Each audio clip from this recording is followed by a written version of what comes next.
আসি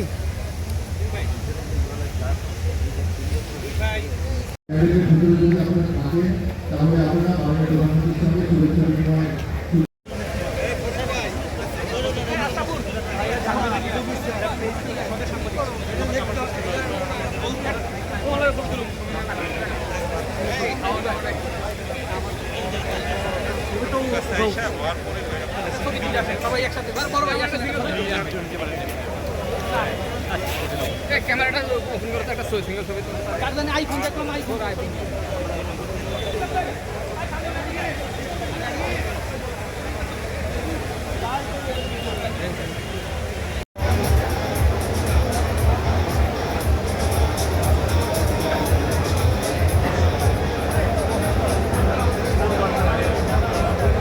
বিভাগের জন্য এবং সচিব মহোদয়দের জন্য সচিব পর্যায়ের দেশদের জন্য আমরা কিন্তু দেখতে পাচ্ছি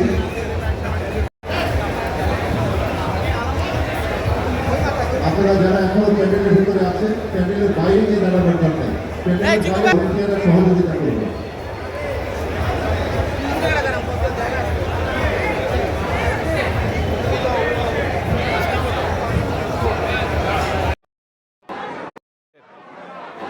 ঈদ শুভেচ্ছা জানাচ্ছি, ঈদ মোবারক। বহু বছর পরে আল্লাহ রাব্বুল আলামিনের ইচ্ছায়, বাংলাদেশের মানুষের দোয়ায় আমি এবং আমার পরিবার দেশের মাটিতে দেশের মানুষের সাথে ঈদ পালন করতে সক্ষম হয়েছি। তার জন্য আমি প্রথমেই আল্লাহ রাব্বুল আলামিনের দরবারে শুকরিয়া আদায় করছি। আমি এই দেশের একজন নাগরিক হিসাবে আল্লাহ রাব্বুল আলামিনের কাছে দোয়া করি যেন আল্লাহ আমাদেরকে সেই রহমত দেন।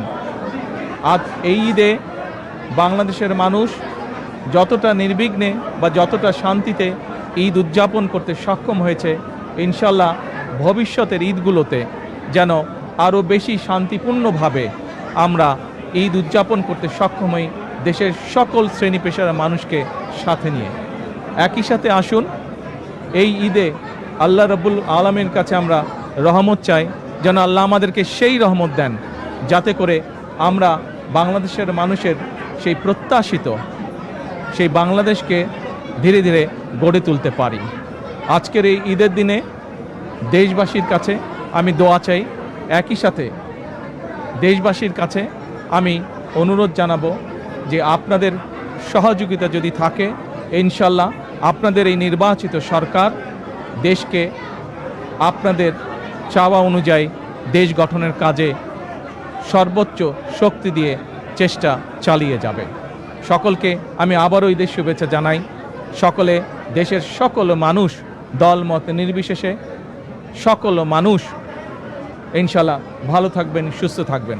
আজকের এই দিনে আমরা আবারও গভীর শ্রদ্ধার সঙ্গে স্মরণ করছি 1971 সালে যারা জীবন বাজি রেখে এই দেশকে স্বাধীন করেছিলেন, সেই শহীদ, সেই হতাহত মুক্তিযোদ্ধাদেরকে আমি একই সাথে স্মরণ করতে চাই 2024 সালের ছাত্র জনতার গণ আন্দোলনের মাধ্যমে এই দেশকে স্বৈরাচার মুক্ত করতে গিয়ে যারা শহীদ হয়েছেন, যারা হতাহত হয়েছেন, সেই সকল গণতন্ত্রের যোদ্ধাদেরকে, সেই সকল গণতন্ত্রে শহীদ হওয়া মানুষগুলোকে, তাদের সকলের আত্মার মাগফিরাত কামনা করছি।